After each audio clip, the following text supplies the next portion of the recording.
वही combat master hall के अंदर।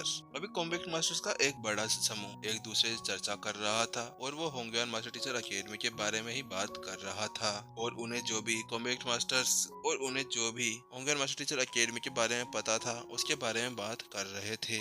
उनके अंदर उनका लीडर ऋषभ, जो 1000 पुलिस कमांडर्स का लीडर था, वह भी उन्हीं सभी के बीच के अंदर था। वह कॉम्बैक्ट मास्टर्स थे जो भी होंगयान मास्टर टीचर अकेडमी के अंदर नहीं गए थे। और वह सभी बहुत ही ज्यादा शक्तिशाली भी थे और वह इतने ज्यादा प्रतिष्ठित व्यक्ति थे कि यहाँ पर उनकी ही चलती थी। लेकिन जब से उन्होंने होंगयान मास्टर टीचर अकेडमी के बारे में सुना है, उनका खून तो खौलने लगा था और उनके अंदर जितना भी आत्मविश्वास था वह डगमगाने में लगा था। लेकिन जितना कि वह होंगयान मास्टर टीचर अकेडमी से भयभीत थे, उतना ही वह उनके ऊपर गुस्सा भी कर रहे थे। ऋषभ अब अपनी जगह बैठे बैठे सोच रहा था, लेकिन अब वो अपने आप को ज्यादा कंट्रोल नहीं कर सकता था। वह उसके बारे में सोच सोच कर पागल हो जा रहा था। इसीलिए उसने अपना हाथ उठाया और अपने एक साथी को अपने पास में बुला लिया और उससे पूछा, दोस्त, क्या तुम्हें वास्तव में पता है कि होंगयान मास्टर टीचर अकेडमी क्या इतनी ज्यादा शक्तिशाली है जितना कि आसपास के सभी लोग उसके बारे में बात कर रहे थे। लेकिन अब इस बात को उसने नहीं टाल दिया और उसने कहा, कोई बात नहीं, वो कितनी ज्यादा शक्तिशाली क्यों ना हो, लेकिन हम सब कॉम्बैक्ट मास्टर्स है,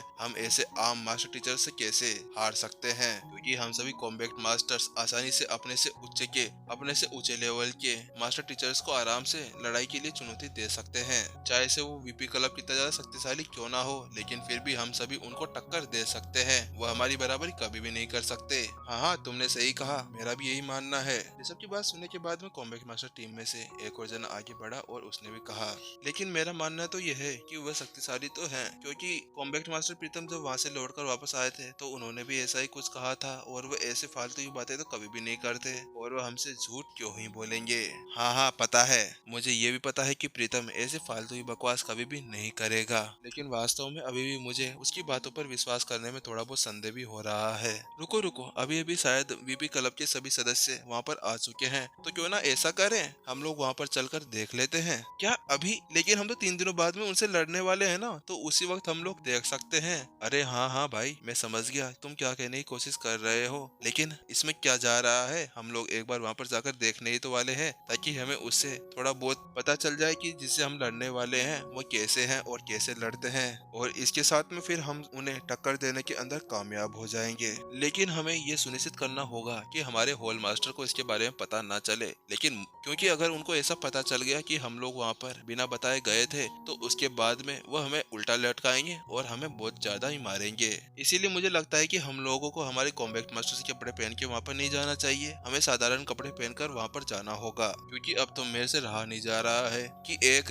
साधारण मास्टर टीचर अकेडमी हम लोगों को यहाँ पर मैच करने के लिए आ गई। हाँ, माना कि ये एक सिलेक्शन नहीं है, लेकिन उनकी हिम्मत कैसे हो गई कि वो यहाँ पर आकर हम लोगों को चैलेंज करे। ऋषभ की बात सुनने के बाद में सभी कॉम्बैक्ट मास्टर्स खड़े हो जाते हैं और वह सभी भी अब ऋषभ के साथ में जाने के लिए तैयार थे, क्योंकि अब उनके अंदर भी इच्छा जाग चुकी थी क्योंकि वह देखना चाहते थे कि वास्तव में होंगयान मास्टर टीचर अकेडमी कितनी ज्यादा शक्तिशाली थी। चलो चलो ठीक है, चलो चलते हैं, लेकिन पहले जल्दी से करो, हमारे ये सभी कॉम्बैक्ट मास्टर्स के कपड़े चेंज कर लो और जो हम लोग छुट्टी के अंदर पहनते हैं ना, वो कपड़े पहन लो। कपड़े पहनने के बाद में अब वह सभी कॉम्बैक्ट मास्टर्स अब वीपी क्लब के उस आवास की तरफ बढ़ने लगते हैं जहाँ पर वह आज ठहरे थे। लेकिन उन्हें चलते हुए कुछ ही समय हुआ था कि अचानक से वो एक और समूह के साथ में मिलते हैं। कॉम्बैक्ट मास्टर वीर, आप यहाँ पर क्या कर रहे हैं? क्या आप भी वहाँ पर वीपी क्लब को देखने के लिए जा रहे हैं? क्या आप भी उन्हें कोई सबक सिखाना चाहते हैं? सबक? नहीं नहीं, हम उनको कोई सबक वबक सिखाने नहीं जा रहे, हम तो उनसे मिलने जा रहे हैं और उनके लिए कुछ तोहफे तैयार करे थे। वीर थोड़ा सा हिचकिचाया और अपनी गर्दन नीचे करते हुए ऋषभ से कहता है, और वैसे भी वो हमारे मेहमान है, मेहमानों को ऐसे कोई परेशान थोड़ी ना करता है। हाँ बिल्कुल, आपने सही कहा, हम लोग भी वहाँ पर देखने के लिए जा रहे हैं, चलो चलते हैं। ये देखते हुए दोनों एक ही जगह पर जा रहे थे, इसीलिए अब दोनों के दोनों समूह एक साथ हो जाते हैं और दोनों के दोनों आगे बढ़ने लगते हैं। लेकिन वह केवल अगली गली के अंदर पहुंचे ही थे कि अचानक से उनको एक और समूह मिल जाता है। कॉम्बैक्ट मास्टर 10, आप सब अरे तुमने देख लिया हमें। 10 ने जैसा ही देखा कि ऋषभ उसके पास में आ चुका था, वो उछल पड़े। हाँ, आप भी वहीं पे जा रहे हो ना? आप भी होंगर मास्टर टीचर अकेडमी के उन सभी विद्यार्थियों की मिलने जा रहे हो? हाँ हाँ, हमारा भी मन हुआ। हम सोचे कि भाई हमारे यहाँ पर कोई नए मेहमान आए हैं तो उनसे मिले आते हैं। टेन मुस्कुराते हुए उन्हें जवाब देता है। ऐसे ही करते करते अब वह आगे बढ़ने लगे, लेकिन 10 मिनट के अंदर चलते चलते ऋषभ और भी 8 ग्रुप से मिल चुका था जो वीपी क्लब की तरफ ही बढ़ रहे थे। और ऐसे ही चलते चलते उस ग्रुप के अंदर कम से कम 100 कॉम्बैक्ट मास्टर्स हो चुके थे। वो सभी अपने सर को खुजलाते हुए एक दूसरे से बात करते हुए जा रहे थे।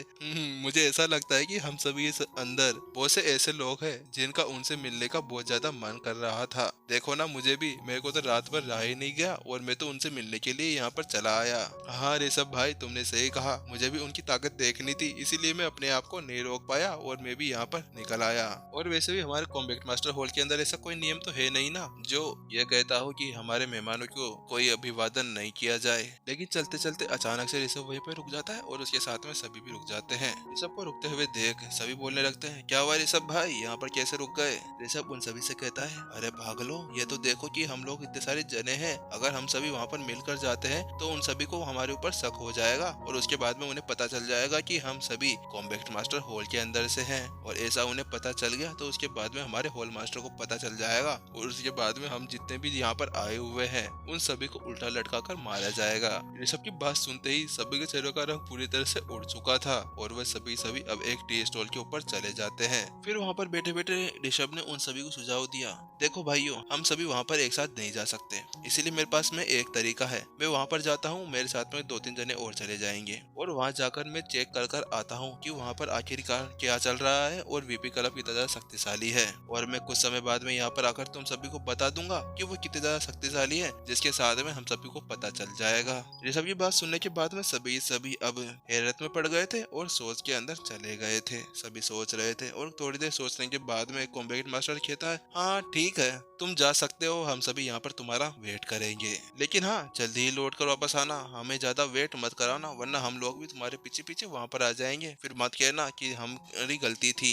सभी को ऋषभ का वो सुझाव अच्छा लगा था, इसीलिए अब सभी वहीं टी स्टॉल के अंदर रुक जाते हैं। ऋषभ और उसके साथ में कुछ जने वहाँ से चले जाते हैं। Combat master hall VP club के उस रहने वाले घर से ज्यादा दूर नहीं थे, इसीलिए उन्हें वहाँ पर पहुँचने में ज्यादा समय नहीं लगा। और जैसे ही वो सभी वहाँ पर पहुंचे तो उन्होंने देखा कि होंगर मास्टर टीचर अकेडमी के सभी स्टूडेंट्स अभी आंगन के अंदर साधना कर रहे थे। अचानक से उन्हें आवाज आती है, हाँ भाइयों, क्या हाल है, बताओ मैं तुम्हारी किस तरह से मदद कर सकता हूँ। उनके पास में अभी वीपी क्लब का एक सदस्य खड़ा हुआ था। उसकी बात सुनने के बाद में ऋषभ उससे कहता है, बात कुछ ऐसी है कि मैं तुम्हारे वीपी क्लब के नेता से मिलना चाहता हूँ। ऋषभ ने अपनी मुट्ठी पकड़ ली और वो उसे ग्रीट करने लगा। ऋषभ की बात सुनने के बाद में उसके सामने खड़ा हुआ वह युवक कहता है, हाँ बोलो, मैं भी एक लीडर की तरह ही हूँ, मेरा नाम रौनक है और मुझे वीपी क्लब का लीडर ही मान सकते हो। तो तुम मुझे ये बताओ, तुम्हारे यहाँ पर आने की क्या वजह है, मैं क्या तुम्हारी किसी तरह से मदद कर सकता हूँ? अगर हाँ तो तुम यहाँ पर मुझे जो चाहो वह कह सकते हो। रौनक की बात सुनने के बाद में ऋषभ उससे कहता है, बात कुछ ऐसी है कि हम लोग यहाँ पर घूम रहे थे और हमें पता चला कि होंगर मास्टर टीचर अकेडमी के स्टूडेंट्स बहुत ही ज्यादा शक्तिशाली हैं, इसीलिए हम लोग वहाँ पर उनको आजमाने के लिए आ गए और हम लोग देखना चाहते थे कि हमारे अंदर कितनी ज्यादा काबिलियत है, क्या हम लोग उनका मुकाबला कर सकते हैं। ऋषभ की बात सुनने के बाद में रौनक ने अपना सिर हिला दिया। तो अच्छा, तो आप यहाँ पर उन्हें आजमाने के लिए आए हैं। वैसे रौनक उनके यहाँ पर आने का मकसद समझ चुका था, लेकिन उसने उनसे कुछ आगे नहीं कहा, बस उसने अपना हाथ उठा दिया। जैसे उसने अपना हाथ उठाया, अचानक से सभी उसके आसपास में इकट्ठा हो गए। उसके बाद में रौनक ऋषभ से कहता है, अच्छा तो ठीक है, आप मुझे ये बताइए कि आप किस टेक्निक के साथ में लड़ने के लिए तैयार हैं। आप जिस भी तरीके से हमसे लड़ना चाहते हैं या फिर जिस टेक्निक से हमसे लड़ना चाहते हैं उसके लिए हमें बता दीजिए और उसके लिए आपको कोई भी झिझकने की जरूरत नहीं है। मैं आपके लिए उस व्यक्ति को आगे खड़ा कर दूंगा और वहीं पर ही आज इन सभी की पिटाई होने वाली है। मुझे भी इसका अंदेशा हो चुका है, तो इसका पता तो हमें नेक्स्ट एपिसोड के अंदर ही चलेगा और उसके लिए आपको वेट करना होगा। जब नया एपिसोड आएगा तो उसके अंदर पता चलेगा कि अब इन कॉम्बैक्ट मास्टर्स का क्या हाल होने वाला है। तो टाटा बाय बाय गाइस। और स्टोरी हैप्टिक्स के ऊपर आप लोग अगर नए हैं तो इस चैनल को सब्सक्राइब कर लें और बाजू के बेल आइकन को भी दबा लें, ताकि जैसे वीडियो अपलोड हो आप सभी के पास में नोटिफिकेशन आ जाए। चलिए गाइस, टाटा बाय बाय, फिर हम सभी लोग मिलते हैं नेक्स्ट एपिसोड के अंदर।